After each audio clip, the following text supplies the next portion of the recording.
Two girls, no farms. Two girls, no farms. Oh man, I wore these cool pants and Can't really see. You can do what I did last and lift one knee up. That's what I was doing last time. what's up? Just sit that way. Just be like, so. Just kidding, but these pants are from Serial Thrifter, so that's not a joke. As is my shirt. And that's not a joke. Ready. Hi everybody, welcome to Two Girls. No fucks. And Today we're going to talk about... jealousy. Yeah. Jealousy in general, jealousy. Jealousy with your friends, jealousy with your lover, in your romantic relationship. And in social media. Yeah. All of the different wonderful ways these days you can be jealous. Yeah, love that for us. But I'm curious first to ask you what your definition of jealousy is. Like, what does jealousy mean to you? Oh wow, that's a great question. Mm-hmm. I'm going to start off by saying I don't experience a lot of jealousy right now in my life. Not that I haven't. So I'm trying to think. But if you just had to look it up in the dictionary, what do you think jealousy is? Because there's jealousy is wanting. Wow. It's like when you asked me to draw a horse. Remember? I don't know what a fucking horse looks Does like. it have ears? Does it have a tail? What's a horse? Is it a dog? I would say, okay, I'll go. So jealousy to me is, because I know that there's discussions about envy versus jealousy. And you can be envious of somebody and ooh, I kind of want what they have. Yeah. But it is not necessarily a negative thing. It can just be an idea that, oh, I want that. How can I get that? Yeah. And you can be happy for someone, but also envious of them. Yeah, that makes sense. Whereas jealousy, I think, is more, it's an ego-based scenario where you're feeling threatened or you're just not getting fulfilled or something like that. When I think about jealousy in any kind of a relationship, it's a negative thing. It's where there's trust is an element that's perhaps missing in your relationship, open communication, things like that. So jealousy becomes just a reactionary, emotion that's not necessarily a rational one. Mm-hmm. I equate jealousy to being more of an ugly emotion. Let's ask not Googs. A good one. Siri. Hey Siri. Jealousy definition. That's funny. The state of feeling or being jealous. Oh, thanks. Okay. Jealous definition. Aren't you happy we're all Googling at the same time? Okay. Feeling or showing envy of someone or their achievements and advantages. Sure. Feeling or showing suspicion of someone's unfaithfulness in a relationship. Oh, yeah. Mm-hmm. Fiercely protective or vigilant of one's sights or possessions. I mean, yeah. So for me, it's more the suspicion kind of thing, and also the possessiveness kind of stuff. So what do you mean? That should be mine. Oh yeah.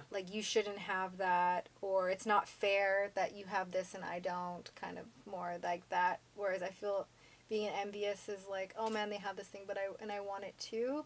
Versus they have this thing, but it should be mine. Yeah. So we're separating envious and jealousy. Envious is, I wish I had that. Mm-hmm. And jealous is, why do you have that? Yeah. Suspicion, distrust. Yeah. Is that something that you experience, would you say?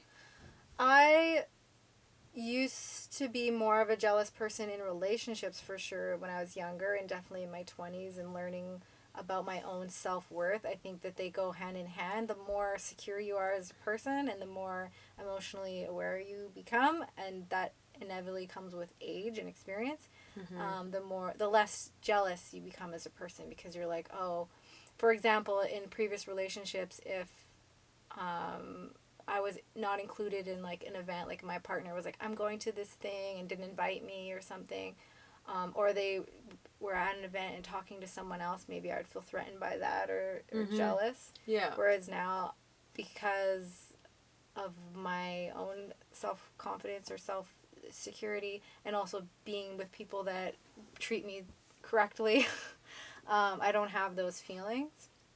But I would say it happens more for me on social media. And it's a like for me it feels like ugly gross. Like I don't like the feeling, but I'll be scrolling and something great will be happening in someone's life, or like they're sharing an achievement, or just a everyday like a vacation. You're like just, skip like money like like just things like that, and it is for me the feeling of at first I feel like upset that this person or that person has that and I don't, and then but I am aware of it and I'm like, oh, that's not a good place to go with that. Like you should be happy for them, Yeah. and it's just not for you right yet. Like it's coming your way, but the only way to get there is through like not drowning Yeah. in the toxicity of being jealous, because it's not very productive. But anyway, what about you? I want to say that what I like about that is that you're catching yourself doing it. Yeah. Like it's not lost on me that there's probably millions of people out there, and it's totally normal before you like get a handle on it that you get upset or jealous and don't really realize that that's happening, and then that feeling stays with you. Mm-hmm. That's why I'm such a big fan of mindfulness. I know we talk about mindfulness all the time, but legit having a front row seat into the fucked up shit that goes on in your head, or to the thoughts that you have in your head, to be able to be like, oh, okay, I'm an active participant. This is what's going on. That to me is what mindfulness is. But the fact that you're able to say, I notice it on social media. I see somebody, and then all of a sudden, this is how I feel. Yeah. I see that happen. I feel that happening as well too. Like especially with music, that's always been one for me. I've always wanted to be a singer. She's a very good singer too. And thanks. You are. And I love singing. I've dabbled in playing the ukulele and the guitar, but the reality is I don't make time for it. I'm choosing to make time for other things. But when I see somebody else like on there that's like progressing with their instrument, I'm like, skip. And sometimes I'm like, no, you're going to go back and you're going to fucking watch it. And you're going to be happy for that person. Yes. I had like, when I did my yoga teacher training not too long ago, the instructor is also a life coach, Pam Rader, and she said something during our training about this kind of topic and feeling when it comes up, and that she will have that experience that you're saying of like you can't even watch it, or you don't want to like it, or you flip past it, and if she has that reaction, she'll actually go back to it and force herself to watch it, listen to it, like it, and make a comment and say, good for you, this is so great. Yes.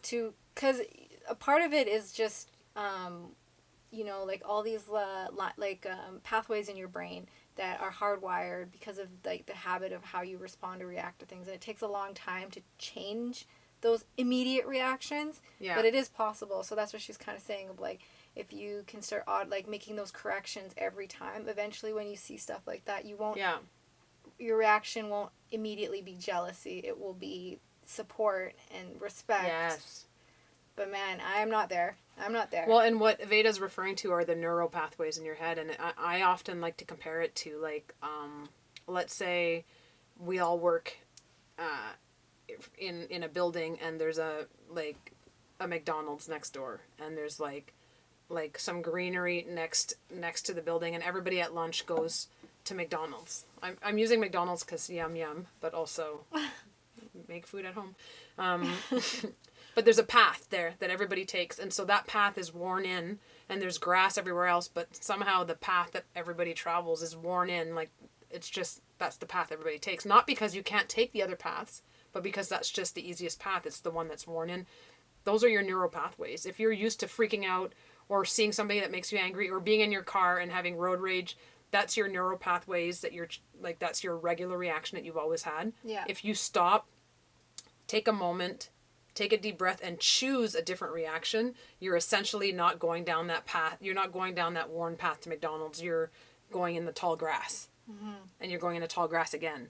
And you're going until that new path is made. And eventually that neural pathway gets changed, physically altered in your brain, which is the good news because it means we don't always have to be jealous or freak out, etc. It does take a lot of time and work and energy. Yes. But yeah, that makes a lot of sense. It's really good to catch yourself doing that and to realize where it's coming from and to choose to do something different. That's the beauty of us as adults. We have most of us developed prefrontal cortex, and we can actually make decisions and choose.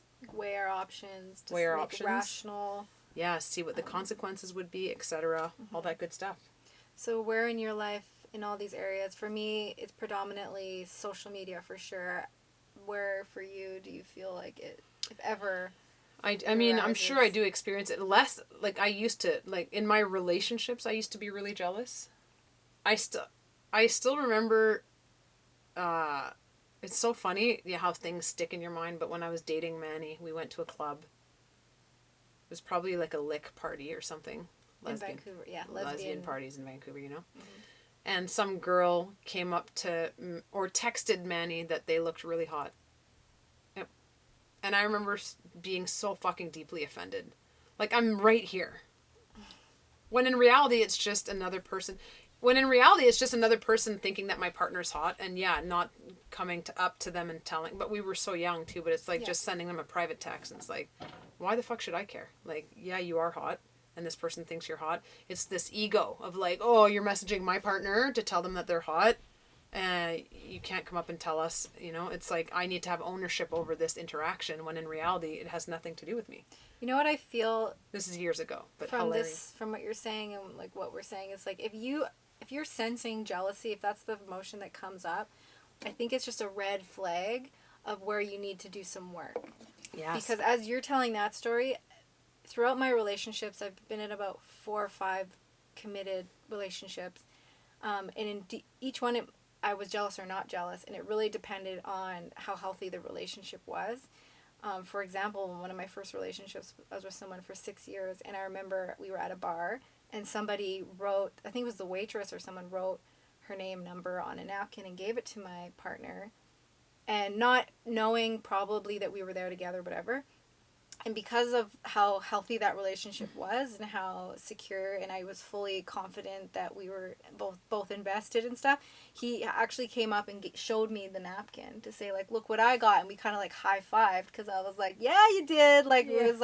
Whereas like fast forward a few years later in a different relationship, and I would be at a bar scenario and my ex would be standing at the bar talking to someone for like 15-20 minutes, and me feeling completely crushed and upset and angry because of pure jealousy, like feeling so threatened. Yeah. And so then if you're also on social media and having that feeling, obviously I was threatened by that because the relationship was not healthy and we were not in a trusting, good place. Yeah. So red flag that there needed to be work done in that relationship. And then also on a personal level, if I'm going through Instagram and having that reaction to something, there's work to be done within myself of like, okay, where are you unhappy? Where are you feeling like you're not? Because whenever I am on Instagram specifically or YouTube and I have that feeling, it's generally, if I dig a little deeper, it's because I feel like I'm not doing enough in my own life. I'm not, like you said, practicing ukulele enough, or I have to build up my website more, or I should be more successful with my business. And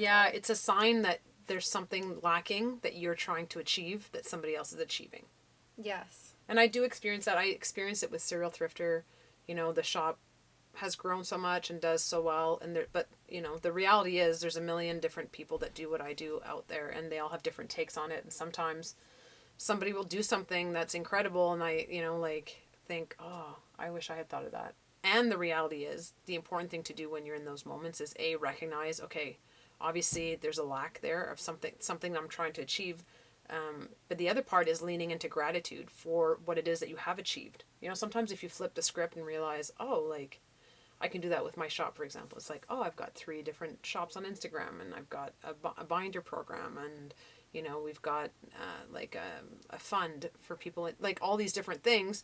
Those are the things that I've achieved. Other people are going to achieve other things, other great things. Mm-hmm. And we can't all be doing the same thing. No, it's the comparison game, which it's never, there's always going to be people that have more. There's going to always be people that have less or done more or done less. Wherever you are in the spectrum of life. I have that a lot. I'm always looking at everyone else at running similar businesses to mine and seeing how much they've accomplished. And I do have to often remind myself, you started this like 5 years ago. It started as this idea. If you weren't comparing yourself to anyone else and you just looked at what you've done, you'd feel pretty good about it. Yeah. But because I'm comparing my success to other people who have completely different life circumstances, have totally different resources, support, all that. We're not all on the same level. So to start comparing yourself like that, it's never gonna result in like a positive outcome. The other thing that I've noticed that comes up in my coaching sessions with clients, and it's a common thread, it's a common theme, so it's not unusual if you're experiencing this, you're not odd, but it's this ownership that people have over friendships. Oh my gosh, yes. You know what I mean? This Yes. idea that you see friends hanging out online, like on social media, and you think, well, why wasn't I invited? Yet, in the real world, there are so many, it's circumstantial. There are so many times where, first of all, different people are going to want to hang out with different people at different times. It's not lost on me that, like, you know, if you're off hanging out with some of Jeremy's friends, it doesn't mean that you're sitting there going, well, fuck, I'm glad Kim's not here. Yeah. You know what I mean? Like, it's like different groups of people serve different purposes. That's number one. Number two, some people have a lot of friends. They're not going to think to invite every single person. Sometimes it doesn't call for that. You know what I mean? Like, you're going to a restaurant, the reservation is for 6 people, for example. It's like you're not going to have to call everybody to make sure that they're coming because you're only going with 6 people. Or you run into somebody on the street and it's like, oh, fuck, like, what are you doing after this? Let's go for... You're not going to... What are you doing after this? Let's go for coffee. Wait, I have to call the, like, 25 friends that might see this online. Yeah. And feel bad about it. It's this idea that sometimes we feel like we own a friendship, or I met her first, you know? You're being possessive over a person, whether it's a friendship or a relationship. It's like you got to let people make their own decisions, experience their own things, Yeah. and just understand your own... It comes down to understanding your own value again, your own security with yourself. I experienced that too with my family and family events, and seeing like some family members hanging out more than other family, or like I have a lot of family that all live in the same town, so they'll like on a weekend plan an event and like maybe not invite me because I'm out of town, and they're probably oh, she's not gonna make the trip. Yeah. And then I'm like jealous that I'm not there, but then I realize, oh, it's because I just want to be there. The root of that is this, that I want to be included, and I care. So it comes back to that, and also like not taking stuff so personally, as you say. Like if people are making plans and you see it on Instagram or wherever, or you hear about it, just be happy for them. Yeah. Take your ego, take your ego and put it on a shelf and soothe it, and then just I really believe that's what it is. The ability to be happy for other people and not need to feel like you need to be involved in everything. Trust me when I say that if a friend doesn't want to be friends with you anymore, you'll know. Yeah. They won't call ever. They'll peter out of your life. They'll actually tell you this friendship isn't working for me. They're not going to not invite you to things. You know what I mean? Like one time, you know what I mean? It's just one of those things where we have to be able to just be happy for some. When you see, it brings me such great joy when I see a friend that I introduced to another friend and they're getting along, sometimes even better than I get along with them. Go. Have fun. Enjoy your life. Like, that's what life's all about. It's about connecting. It's about excitement. It's about meeting new people. And sometimes you'll introduce somebody to somebody else and those 2 people will get along like a house on fire. And all you can do is fucking be thrilled about it. Because the other option is for you to feel sad about it, and you can't force something. You know what I mean? It's just one of those things. Once, it's like the biggest life hack, I think, to just find it in yourself to feel joy for other people's accomplishments or relationships or happiness without imposing yourself into the situation and saying, how is this about me? Yeah, sometimes it's not about you, and that's okay. But imagine if everything was about you, it'd be exhausting. It is exhausting. You only have so many hours in a day. You can't be a part of everything. No. And honestly, I have experienced this over my life. I've had different relationships, and in those relationships, I've met people through those people, and then you build these really strong connections and friendships, and then when the relationship ends, inevitably at times, you lose out on those friendships and stuff like that. But what it's really taught me is that you shouldn't overly invest in like one friendship or 2 friendships or just one group of people, because they might move on to other people and other relationships and things like that. And it's really healthy and great to kind of be open to other people coming into your life, other friendships, other relationships. If you're feeling like, oh, I'm left out of this thing that happened, it's like, who in my life can I reach out to make a connection with, to have like new experiences? Yes. Make room for others to come into your life as well.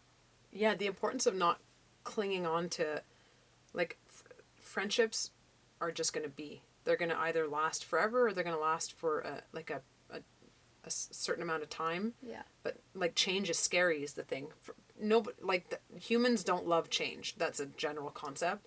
the idea that like we've had such great times. We've partied together, or like we've like gone through this trauma together, or we've gone through this together, and now it's kind of like we don't see each other anymore. And you might see each other again, or you may never again. And it's one of those things where it's like, if you're holding on to something, it doesn't serve you. If you could just let it breathe the way it just does, and if it's meant to be, it'll be. And if it doesn't, there's no reason to be upset about it. Right. I've let go of friendship sometimes to be like, I'm just gonna like love you from a distance because this is not working for me, and I'm also not mad about it, and I can recognize that we had amazing times. Yeah. Put that in a nice box and be like, those were some amazing times.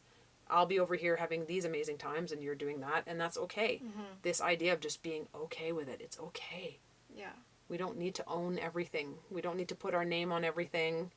No, that can go for friendships and relationships too. If you invest so much into one thing, then you're limiting yourself for one on other experiences, and then also if that thing doesn't work out, it can be soul crushing. Yeah. So it's beneficial to you now to start opening up to the ideas of new and change, and like it is, like you said, change is scary, but it's also so healthy, and it is what will help you grow as a person. Yeah. That's how you gain new experiences in life.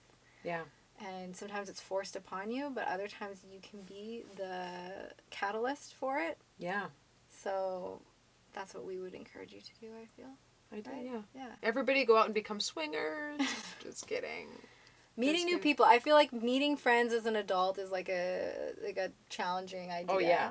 I remember when I moved to Vancouver when I was 27, and I remember going to the beach, and like I left my job, I left everything, I came here to play roller derby, and I didn't have any friends. I convinced her. I remember going to the beach, and like I had been in a couple relationships which failed, and so I was alone. My family was not here or anything, and looking at all the people at the beach with their friends, like throwing footballs and frisbees and like having picnics, and I was just like, how did all these people, I want to like just be a part of one of these groups of people, like I want a group of friends. And eventually it happened, and I met someone new and met a whole new group of people, and then that relationship didn't work out, and I met someone else, met another group of people, and like that's life. Yeah. Like it's good and healthy to be open to change. Yeah. In relationships, in life, when you're on your social media and you see someone who has something you don't have, don't think that, don't be jealous of it, but rather be open to the idea of this is something that's going to come down the line to me. Yeah. It's still out there. That experience is yet to come. I haven't had it yet, but if there's something that you want. Oh, yeah. Let this stay with you for the rest of your life. There's enough success for everyone. Yeah. There's enough success to go around. 100%. And once you tap into that, it's just so magical, because then you're able to be happy for other people and realize that it doesn't have to take away from you. Right. There's actually enough success for everybody if everybody goes out and gets it. It doesn't mean that it's attainable for everybody at all times, but there's enough to go around. It's more than enough. Yeah. More than enough. So, yeah. Yeah. That wraps it up for today. That wraps it up, but I do want to bring up that somebody commented on the creepy doll. That was A couple episodes ago, yeah. a couple episodes So ago. we kept her. She was moved away from... She's moved away, but She's back. for those of you who aren't prepared, I apologize for this. And you may never be able to unsee this, but here she is. And so the story is, I'm going to zoom in here because somebody consigned this. She's got pearls. Wait, where are her pearls? There, she's got pearls. It's a beautiful dress. It's very beautiful. Beautiful. She's a lady. But Pearl earrings. she was consigned. She's from the 60s, I believe. I'm going to zoom in on her weird hand. So here, I mean, maybe she belonged in a house where there was some companion animals, maybe? Yeah. Or her... Does she have 5 fingers? She does. Her left hand is just aging. Well, what is going on with this hand? Oh, it's attached. Oh, is she giving the finger? If She is flipping- giving the finger. It's stuck in there. She's like this in her hat. Anyways, that's so... We don't have a name for her is what it is. So if you want to send us your suggestions, because she's going to be our honorary guest now, just because someone pointed her out. So she's Yeah, somebody pointed. I'm not sure how long she'll be a guest because she scares the children. But like, there you go. Unless somebody wants to buy her. Yeah, she's available for sale, folks. Bring her home. Don't be jealous. You can take her home. $45. Vintage. Vintage. Look at her. Ah, Be my friend. I don't know if I'd want her in my basement. Okay, weird basement story. Growing up, my dad was friends with a pastor. Okay. Anyways, the church that we used to frequent closed down. Mm-hmm. And my dad, as we know, was very connected. Bill Barkovich, tickets to New Kids on the Block. Episode 1. Was somehow connected to this church, and we inherited the cross. Jesus on the cross. Like the massive one that doesn't look that big when it's on the wall of a church, but when it's in your basement. Put it in your basement? Yeah, my dad brought it home, put it in the basement. It was massive. I'm talking floor to ceiling, massive Jesus on a cross. And the basement is also where we kept all the ice cream bars, like extra toilet paper, toothpaste. It was dark down there. Jesus, every time. No way. It was so scary to me. That's so scary. Right? That is so scary. I can imagine. Then you like run up the stairs with like your ice cream sandwich. I had to like scoot past him every time. Oh my goodness. Anyways, I hadn't thought of that in years now that you said I wouldn't want this in my basement. Good content for me to go to bed to tonight. Yeah. Thanks. Okay. Yeah. Well, on that note, thanks for tuning in. Thanks for tuning in, and we'll see you next week. Bye. That was good. That is what I say every time. That was good.